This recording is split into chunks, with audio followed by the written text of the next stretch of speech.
नमस्कार, मैं हूं आपके साथ सोनिया चौहान। हमारे छत्तीसगढ़ में आप सभी का स्वागत है। रुक करते हैं खबरों की ओर।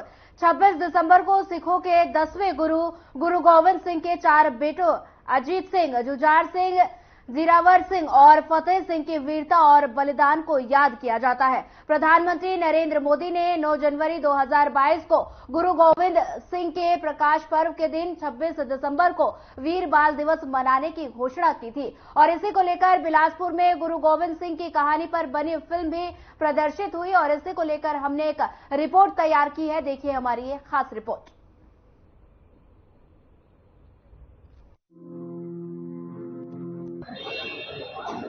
गुरु गोविंद सिंह जी के दोनों साहबजादे जोरावर सिंह, साहबजादे फतेह सिंह के शहादत दिवस को पूरा देश वीर बाल दिवस के रूप में मना रहा है। कि नरेंद्र मोदी जी की सरकार का निर्णय कि किस प्रकार से अपने देश के लिए बहादुरी से साहबजादों ने अपनी जान की कुर्बानी दी, उनकी याद में ये वीर बाल दिवस पूरे देश में मनाया जा रहा है। हम निर्णय लेकर काम करें। वीर बाल दिवस आज भारतीय जनता पार्टी द्वारा यहाँ पर एक भव्य कार्यक्रम आयोजित किया गया है और इसमें हमारे भारतीय जनता पार्टी की महिला मोर्चा, युवा मोर्चा, साथ में पूरे हमारे संगठनात्मक टीम और साथ में हमारे शहर के गणमान्य नागरिक भी यहाँ पर आए और उनके विषय में एक चलचित्र दिखाया गया है कि जो हमको इतिहास के बारे में पता ही नहीं था, क्योंकि इसके पहले उसको दबा दिया गया था और ये हमको चलचित्र के माध्यम से पूरा पता चला कि उनके साथ कैसी जाति हुई है और इसमें हम लोगों को बहुत बड़ी शिक्षा मिली है।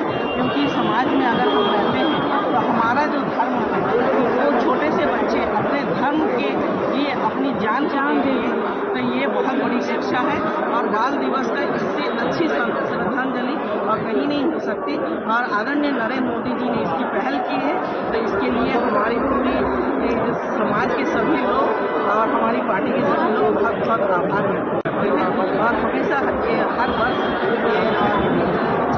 26 दिसंबर ये मनाया जाएगा। ये निर्णय हम इसका स्वागत करते हैं।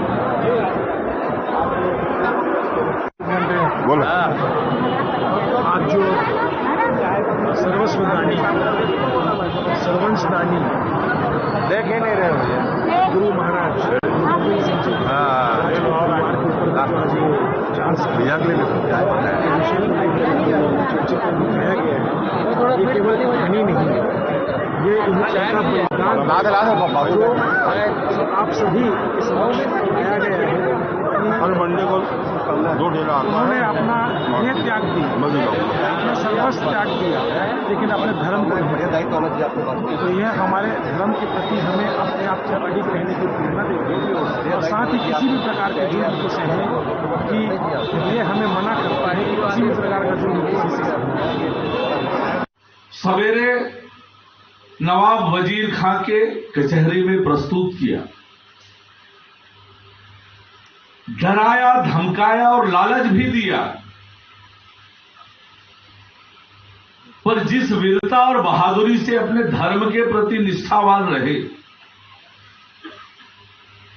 साहबजादे बाबा जोरावर सिंह, साहबजादे बाबा फतेह सिंह, लगातार 3 दिन तक कचहरी में उन्हें प्रस्तुत करके भरी दरबार में डराया गया, धमकाया गया। सन 1705 में जब ये पूरा साका हुआ, अनंतपुर साहिब की पावन धरती पर गुरु गोविंद सिंह साहबजादों की शहादत के पाठ्यक्रम में जोड़ा जाएगा, तो जो आज हमारे बच्चे धर्म से प्रति बेरुखी दिखा रहे हैं, जहाँ धर्म छोड़ रहे हैं, नशों में जा रहे हैं, जब धर्म का पाठ पढ़ेंगे तो उनका धर्म के प्रति प्रेम जगेगा, वो नशे की तरफ नहीं जाएंगे, अपने धर्म के प्रति प्रेरित होंगे और माता पिता के आज्ञाकारी रहेंगे। आज का समय ऐसा चल रहा है कि बच्चे धर्म से टूटे होने के कारण अपने माता पिता की बात को भी नहीं मानते हैं और जिससे परिवारों में भी जो है वो बहुत सारे फसाद हैं, जो लड़ाई है वो चल रही है। अगर हमको स्कूल में धर्म की शिक्षा मिलेगी तो हमारे घर परिवार में भी आपसी प्रेम प्यार रहेगा और हमारी धर्म के प्रति जो है दृढ़ता और प्रपक्ष होगी। आज जो आयोजन में लोग आए और इतने लोगों को जो संदेश मिला और सिख समाज ने भी पूरी सक्रियता से इसमें शामिल हुआ, आयोजन तो सफल रहा ही। क्या आपको प्रेरणा मिली ये बताएं, क्या प्रेरणा आपको मिली इस आयोजन से और कितना आपको लगता है कि और ज़्यादा प्रयास करना चाहिए ताकि लोगों में समरसता बढ़े? सर्वप्रथम हम देश के यशस्वी प्रधानमंत्री श्री मोदी जी का हृदय से आभार व्यक्त करते हैं, समाज के ओर से आभार व्यक्त करते हैं। 1947 से देश में सरकारें बन रही हैं, कई सरकारों का गठन इस भारत में हुआ, लेकिन किसी ने भी सिख धर्म की परंपरा को आगे बढ़ाने का काम नहीं किया, सिख धर्म के इतिहास को आगे बढ़ाने का काम नहीं किया। माननीय प्रधानमंत्री मोदी जी ने 26 दिसंबर को वीर बाल दिवस घोषित कर करके हम सब के ऊपर, हमारे समाज के ऊपर, सिख समाज के ऊपर एक बहुत ही अपना सकारात्मक दृष्टिकोण प्रकट किया है। हम पूरे समाज के ओर से उनका हृदय से आभार व्यक्त करते हैं, मैं समझता हूँ सब उनका आभार व्यक्त करते हैं। साथ ही आज के इस आयोजन से हमें बहुत से लोगों ने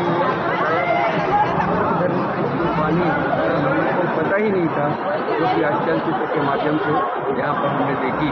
तो इससे सभी, इस आयोजन में सभी समाज के लोग बढ़ चढ़ कर के हिस्सा लिए और सभी की लोगों ने इसका अपना हमारे साथ में शामिल हुए और कईयों की आंखों से आंसू निकले इस शहादत को देखकर। हम छोटे साहिबजादे बाबा जोरावर सिंह जी, बाबा फतेह सिंह जी के शहीदी दिवस पर सत नमन करते हुए बिलासपुर का, भाजपा का, समस्त नागरिकों का हृदय से आभार व्यक्त करते हैं कि वो इस कार्यक्रम में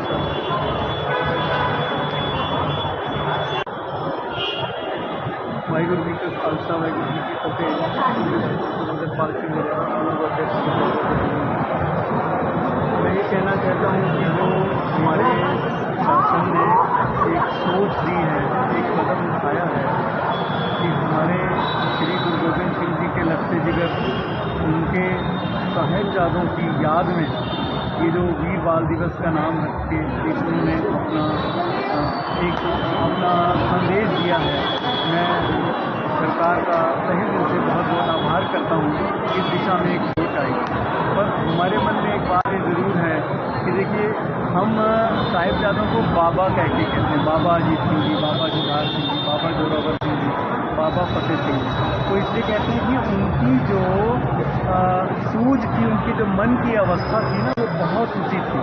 वो गुरु तेग बहादुर जी के पोते गुरु गोविंद सिंह जी के पुत्र थे और उनकी सोच जो है वो ईश्वरीय सोच थी, तो उनको सम्मान से बाबा कहते हैं। तो इसके लिए बहुत बधाई है। हम चाहते हैं कि इसको साहिबजादे वीर दिवस या ऐसा कुछ अच्छा सा नाम दिया जाए ताकि ये संदेश और अच्छे से जाए, पूरी बात मैसेज एक साथ पहुँच जाए, ऐसा हमारा मानना है।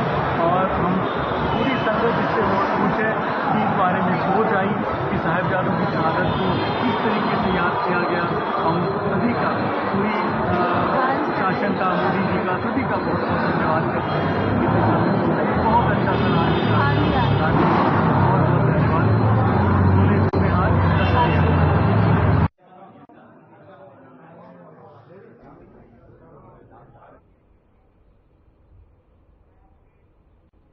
रायपुर में भारतीय जनता पार्टी के प्रदेश प्रवक्ता केदार गुप्ता ने अंत्योदय राशन कार्ड धारकों को अब निःशुल्क चावल दिए हैं। बता दें कि दिए जाने पर प्रदेश के भाजपा सरकार के फैसले का स्वागत करते हुए मुख्यमंत्री विष्णुदेव साय का अभिनंदन किया और श्री गुप्ता ने कहा कि प्रदेश में सत्ता संभालते ही बीजेपी की सरकार लगातार क्रांतिकारी निर्णय लेकर गरीब कल्याण और सुशासन स्थापित करने के दिशा में तेजी से आगे बढ़ रही है। श्री गुप्ता ने प्रदेश सरकार को अंत्योदय की सरकार बताते हुए इस फैसले को बीजेपी के राजनीतिक चिंतन और वैचारिक अवधारणा का प्रतीक निरूपित किया है।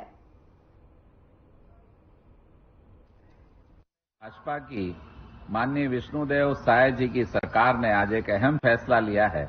अब अंत्योदय कार्ड धारियों को, गरीबों को चावल निःशुल्क दिया जाएगा। अब गरीबों का पेट भरने की चिंता पूरी तरह से सरकार कर रही है और आज ये घोषणा हुई है। इस घोषणा का हम बहुत स्वागत करते हैं, अभिनंदन करते हैं। इसे कहते हैं अंत्योदय की सरकार। वीर बाल दिवस के अवसर पर मुख्यमंत्री विष्णुदेव साय राजधानी रायपुर के सरदार बलवीर सिंह जुनेजा इंडोर स्टेडियम में आयोजित नवा सूरज कवि सम्मेलन में शामिल हुए।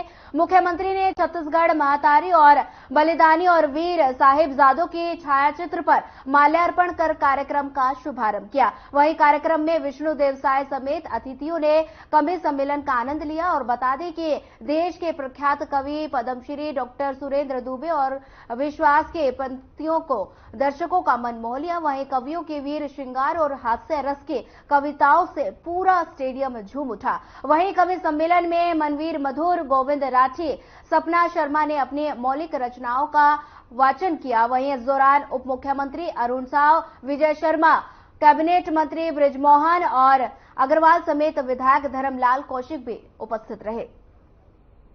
ध्यान से सुनना, और ये सलाह इसलिए दे रहा हूं कि मैं मध्य प्रदेश से आया हूं। फरवरी 2023 में जिस मुख्य जजमान ने उज्जैन में राम कथा करवाई थी, उस मुख्य जजमान ने ठीक 9 महीने बाद जिस मोहन के रूप में जन्म लिया, उसने मुख्यमंत्री पद की शपथ ले ली है।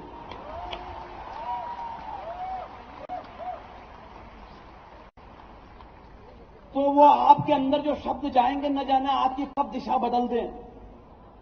फुर्सत निकालकर इतने लोग आए हैं कवि सम्मेलन सुनने के लिए, वरना महानगरों की हालत बहुत खराब है साहब। इतनी फुर्सत किसी के पास भी नहीं है। मैं पिछले दिनों मुंबई एक कवि सम्मेलन में गया।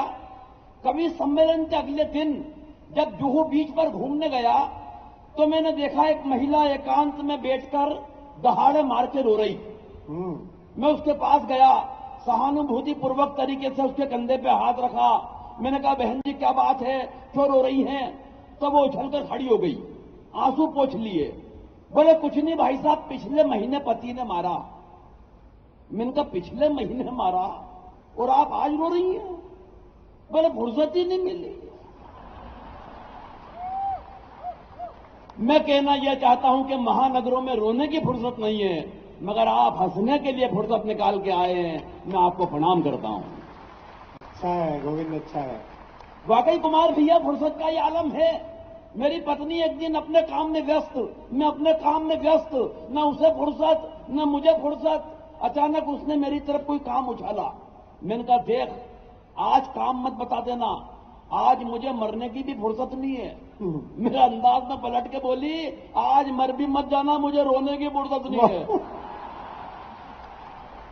अच्छा है, क्या बात करें साहब। भाई मनवीर मधुर कविता पाठ कर रहे थे, आज मुझसे पूछ रहे थे, यार राठी भाई पत्नी इज्जत नहीं करती, क्या कारण है? मैंने कहा मनवीर भाई, ये तो नहीं मालूम कि पत्नी इज्जत नहीं करती, इसका क्या कारण है, मगर ये बात आपने मुझसे पूछकर जो मुझे इज्जत दी है, पीढ़ी आपकी शुक्रगुजार रहेगी। बोले कि आपकी भी नहीं करती। मैंने जो जवाब दिया, अगर जवाब अंतर्राष्ट्रीय हो जाए, अंतर्राष्ट्रीय स्तर का जवाब है सर। एक एक हाथ देखना चाहता हूं हवा में लहराते हुए। मैंने कहा मनवीर भाई, बोले क्या आपकी भी नहीं करती? मैंने कहा एक बात समझ लेना, जब हिंदुस्तान में रुपए का मूल्य गिरता है तो उसकी गिरावट हर प्रांत में अलग अलग नहीं होती।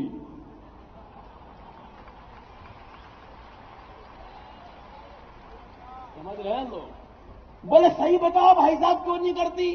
मैंने कहा एक बात समझ लेना मनवीर जी, जब कोई लड़की मायके से विदा होकर ससुराल में आती है अपने पिताजी को छोड़ के आती है, बदले में ससुर साहब मिलते हैं।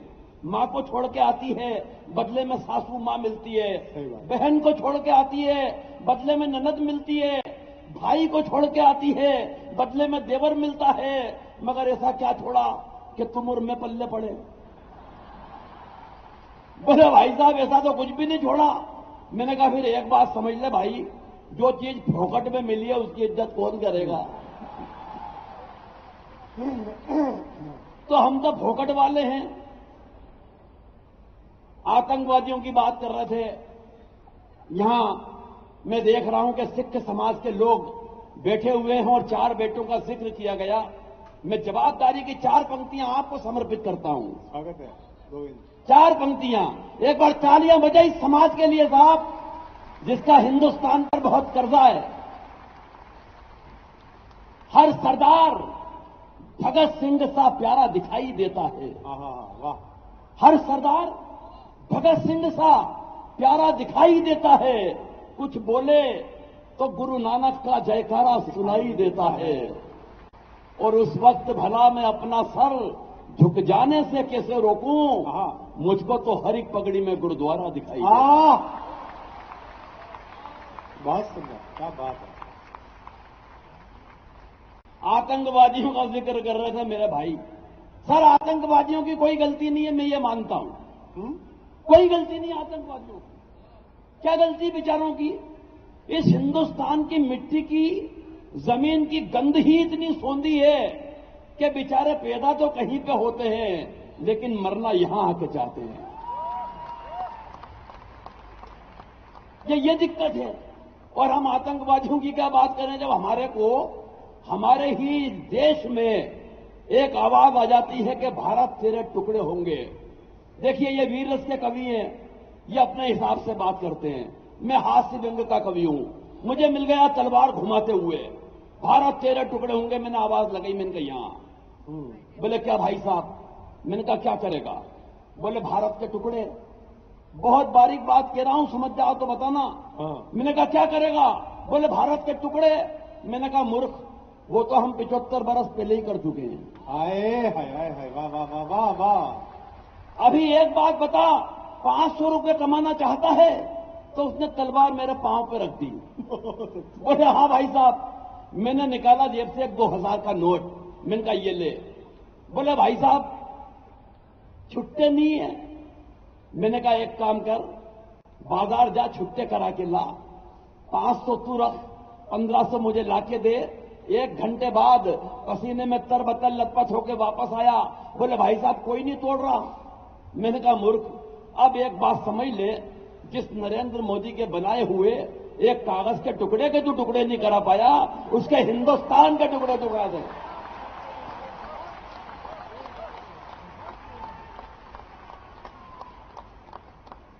क्या करें सर, कैसे तो समझाएं, लेकिन समझने वाला हो तो सब समझ में आती है। कुछ लोग अभी भी सेल्फी ले रहे हैं। क्या है मतलब, रख दो मोबाइल को यार। मोबाइल के चक्कर में हर रिश्ता गहरा भूल गए। मोबाइल के चक्कर में हर रिश्ता गहरा भूल गए। एक पंक्ति ध्यान से सुन के ले जाना, शायद मोबाइल छूट जाए आपका। मोबाइल के चक्कर में हर रिश्ता गहरा भूल गए। प्यारे प्यारे संवादों का वक्त सुनहरा भूल गए। और सेल्फिश इतने हुए, हम सेल्फी के दौर में अपना चेहरा याद रहा, अपनों का चेहरा भूल गए। अच्छा है, अच्छा है, अच्छा है।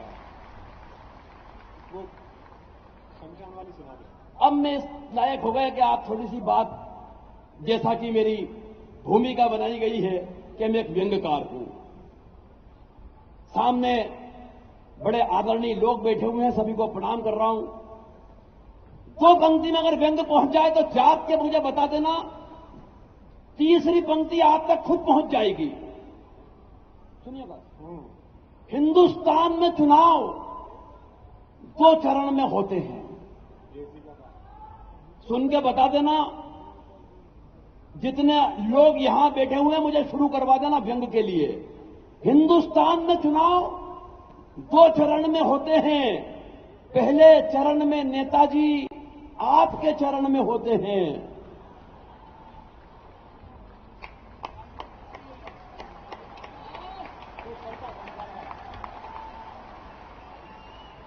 बहुत अच्छे, पहला निपट गया यहाँ। दूसरे चरण में हम नेताजी के चरण में होते हैं, मगर वे कमबख्त ऐसी गहरी नींद सोते हैं कि फिर हम कहीं के नहीं होते हैं। ये है व्यंग। इस लायक आप हो गए तो मैं पंक्तियां बढ़ा के 12 कर रहा हूं। सुनिएगा। एक दिन खुल गए शहर के भाग हमारे। सर अभी चुनाव हुआ, कई निपट गए हमारे यहां जिनके लाल बत्तियां थी, भगवान कसम। लेकिन आदत पड़ी हुई लाल बत्ती वाली, वही हंडे वाली। एक इंदौर शहर में पान की दुकान पे नेताजी आके रुके और उनके अगल बगल से 4-5 कलफधारी चमचे बाहर निकल के आए। उनको देखने के बाद मुझे लगा कि ये किसी पार्टी के मंत्री हैं। जब मुझे समझ में नहीं आया कि कौन से मंत्री हैं, तो मैंने उनकी गाड़ी के आगे झांका तो नेम प्लेट पे लिखा हुआ था हाहू प्र जज 2। हाहू प्र जज 2। मेरे को एक बात समझ में आ गई कि किसी जनजाति के या अनुसूचित जनजाति के मंत्री हैं। मैंने उनके ड्राइवर के गले में हाथ डाला। मैंने कहा ये कौन से मंत्री हैं? बोले कोई मंत्री नहीं है। मैंने कहा ये फिर हाहू प्र? बोले ये हारा हुआ प्रत्याशी है। हाहू प्र, बहुत अच्छा है हाहू प्र। तालियां तो पूरा स्टेडियम इस बात पे बजाएगा। मैंने कहा फिर ये जज क्या है? बोले इसकी जमानत भी जब्त हो गई थी।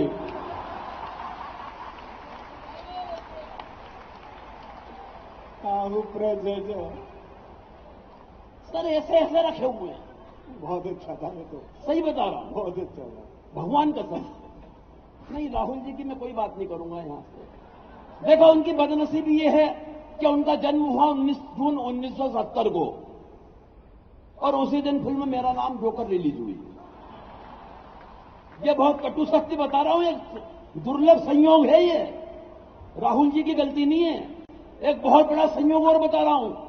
देश के भूतपूर्व प्रधानमंत्री श्री मनमोहन सिंह जी की जन्म तारीख है 26 सितंबर और उसी दिन विश्व गूंगा बेरा दिवस मनाया जाता है। और तालियां शायद पूरे स्टेडियम की इस बात पर बजेंगी कि 17 सितंबर को देश के यशस्वी प्रधानमंत्री श्री नरेंद्र मोदी का जन्मदिन मनाया जाता है और उसी दिन इस सृष्टि का निर्माता विश्वकर्मा की जयंती मनाई जाती है। कविता सुना, कविता। हाँ, मुख्यमंत्री देखा नहीं कि लगा तेल लेके सुना कविता। सुनिए कि एक दिन खुल गए शहर के भाग हमारे। एक मंत्री जी शमशान घाट के उद्घाटन के लिए पधारे। ये अच्छा है। उद्घाटन की पहली रस्म पूरी कराई गई। हाँ। एक जलते हुए मुर्दों को बुझाकर मंत्री जी के हाथ से अग्नि दिलाई गई। तो कैसे लिए हुए? ये आग में जब तक भी लगा सकता हूं जब तक एक बार सब मिलकर नहीं बजा लो। मैं मुर्दे को झुलस भी सकता हूं। एक जलते हुए मुर्दे को बुझाकर मंत्री जी के हाथ से अग्नि दिलाई गई। इस घटना से कम एक बात का तो पता चलता है कि आदमी का नसीब खराब हो तो वो मरने के बाद भी भुगतता है। अच्छा, आदमी का नसीब खराब हो तो वो मरने के बाद भी भुगतता है। पंडित जी ने कहा, श्रीमान कृपया क्या इस दिशा में आके अग्नि दिखाएंगे? अद्भुत है बात तो। और व्यंग की एक पंक्ति इस पूरे स्टेडियम के हवाले कर रहा हूं। एक बड़े कवि डॉक्टर कुमार विश्वासी की उपस्थिति में एक हाथ भी अगर खामोश रह गया तो समझूंगा कविता हार गई, लेकिन अगर बजे तो जिंदगी की सर्वश्रेष्ठ पंक्ति आपके हवाले कर रहा हूं। पंडित जी ने कहा, श्रीमान कृपया क्या इस दिशा में। फिलहाल इस बुलेटिन में इतना ही। ज्यादा खबरों के लिए बने रहिए हमारे साथ। नमस्कार।